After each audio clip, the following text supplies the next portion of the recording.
Hello everyone, it's me Uncle John. Today I am going to read S666 Food Chain Frenzy, Chapter 5.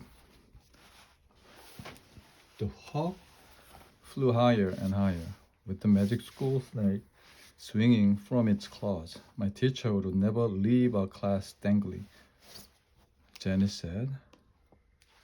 She buried her nose deeper in her book, but I won't let that stop me from getting the answer to the riddle. Who can worry about riddles? At a time like this, I yelled, trust me. I did not want to think about what would happen if the hawk let go of us. I didn't want to think about what would happen if it didn't let go of us either. I never knew that we could learn about the food chain just by hanging around.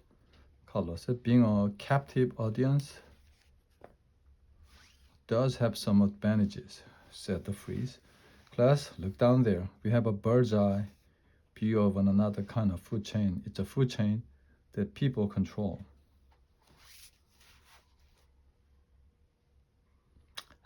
Ralphie glanced down at the ground. All I see is a bunch of cows and some barns, he said. Somehow I made myself look too. The hawk had carried us away from the woods. Now there were farms beneath us. Cows grazed in a pasture near some cornfields. Pigs, chickens, and other animals ate from troughs next to some barns. I think I know what you mean. When farmers grow crops or raise animals like cows and chicken, they take control of a food chain that supplies people with food. Precisely. Janet turned the page of her encyclopedia. She didn't seem to hear anything the rest of the class was saying. So corn and other crops are the first link in a farming for food chain. She looked out the windows at the green leafy tops of corn stalks below. They take light energy from the sun and turn it into carbohydrate energy that other animals use for food. Definitely, cows, pigs, chickens, and other farm animals are the second link in the food chain because they eat corn and other plants that farmers grow. You are right. There is one more level in this food chain too. Can anyone tell me who is at the top? People are, Tim said. They sure are. Tim, you're really digesting the facts on food chain, not as fast as I'm digesting the facts in my book. Janet bragged. My information says that people eat more than just meat. Of course, TA agreed. We eat lettuce, corn, wheat, soybeans, all kinds of fruit, and lots of other plants too. People who are vegetarians don't eat any meat at all. That's right, humans can eat both plants and meat. That makes us omnivores, said Phoebe. She smiled and held up her menu riddle. So we are the top predators that eat food from nature and from food chains that we control.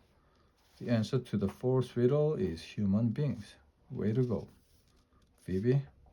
Just two more riddles to go. Janice sat up straighter. Thanks to my research, she said. I wasn't sure which was worse, being trapped in the claws of a hungry hawk or having to listen to Janet's bragging. Is energy lost in a human-controlled food chain too? Phoebe asked. Janet opened her mouth to answer, but DA beat her to it. Energy is lost between the links of every food chain, DA said.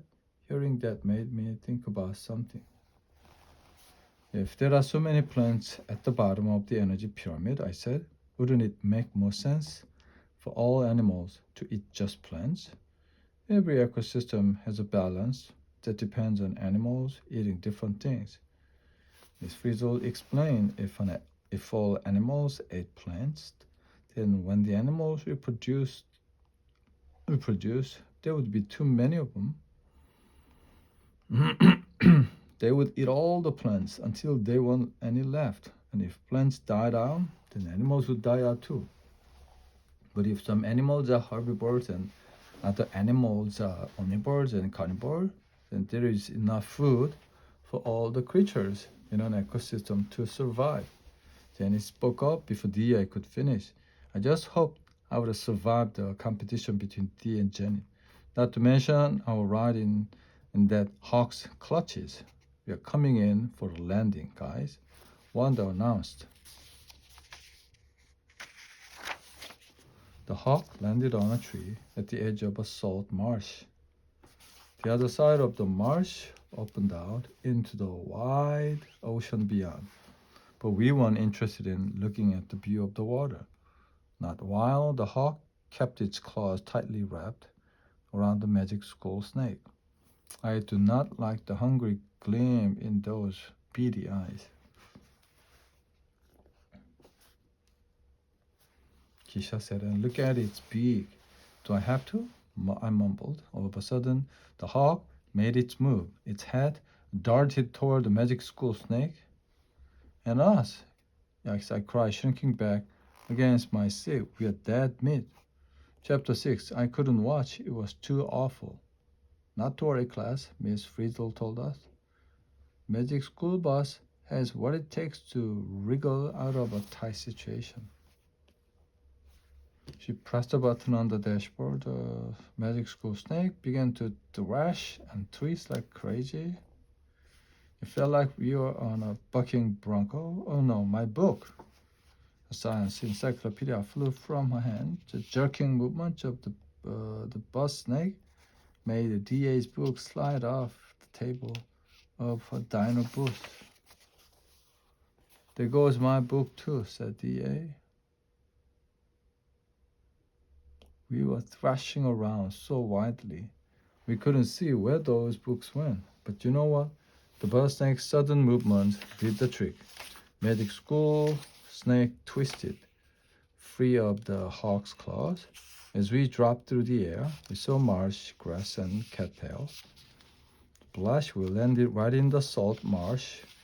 Water bubbled up quickly around the bus windows. I looked over to check on Janet, but she hadn't even noticed. She was too busy looking under our booth for her book.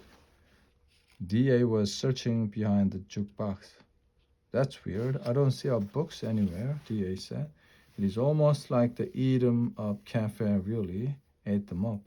Well, it wouldn't be the strangest thing that ever happened on a freeze field trip, Ralphie said. Janet did not look happy to hear that, but how can I learn about food change without my research? She said. Now, we'll never be able to answer the last two incredible edibles riddles. Don't be so sure, Tim said. The Fritz field trips can turn up some surprising information. Just look around. Huh? Janet was still on her hands and knees. She didn't look out the windows, but the rest of us did. That was when we noticed that the magic school bus had changed again. Instead of a long, scaly snake's body, we now had gills, fins, and a tail that waved gently in the water. We are a fish, said DA. Swimming with the fishes is a great way to see the small creatures that are at the bottom of a marine food chain. Miss Frizzle told us, like those periwinkles, Keisha pointed to a larger cluster of tiny sea snails that had attached themselves to the marsh grass. They're eating the marsh grass that's growing on the bottom of the marsh floor, right? You bet, Keisha, Miss Frizzle agreed. Food chain in the water works just like on land. The carbohydrate energy in the marsh grass gets passed along to the periwinkle, and some of that energy gets passed along to the next link in the food chain. The animals that hunt periwinkles for food. That makes sense, said Carlos, except he bit his lip and glanced around. Where are the animals that eat periwinkles? We looked around. We didn't see any creatures hunting periwinkles in that marsh. But not all of us were looking at the periwinkles. I'm sure I can find the answer. If I can find my book, that is, Janice said. She kept looking behind our seats on the floor beneath the booth, everywhere except out the window. Finally, Ralphie pointed to a blue crab that scuttled up a stem of a sea grass. It grabbed the periwinkle in its snapping claws. Well, there's one predator. But there are hundreds of periwinkles. Why aren't more crabs eating them? Wanda pointed to a box-like wire trap that was half hidden behind the stems of marsh grass. Because they are stuck in there. There must be half a dozen crabs in that trap. As a magic school fish swam around the marsh, we saw other traps too. 4 of them, they were all filled with crabs. They couldn't get out.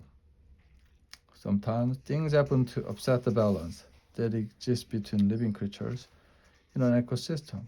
DA nodded at the wire traps, like when fishermen catch too many crabs. Precisely, without more crabs eating periwinkle, the periwinkle's population is growing out of control. The freeze explained, there are so many of them that they are starting to destroy the marsh grass they use for food. She was right about that. I saw that there were areas where there wasn't any grass at the bottom of the marsh. I could see just a few blades of grass sticking out of the mud. Yuck. Without the marsh grass, this place will be nothing but mud. Keisha frowned. Then there won't be any food for periwinkles, and they'll die out too. It's the sad truth. Changing one link in a food chain can affect all of the animals in the chain. The whole ecosystem can change. That's why we need to do our part in taking care of Earth. I would say big changes are happening right now. We are heading right out to sea. Did I really need to hear that? No way. But when I looked out the bus window, I saw that Carlos was right. Come on, kids, Miss Frizzle said. If we're going to tackle those riddles, we need to do some deep sea exploration. I heard the motor start, and Miss Frizzle steered the magic school fish away from the marsh. Freeze was humming, row, row, row your boat. Before long, I couldn't see the shore or the marsh anymore. All I saw in every direction was ocean, ocean, and more ocean. I wondered if we would ever make it to the museum. The end.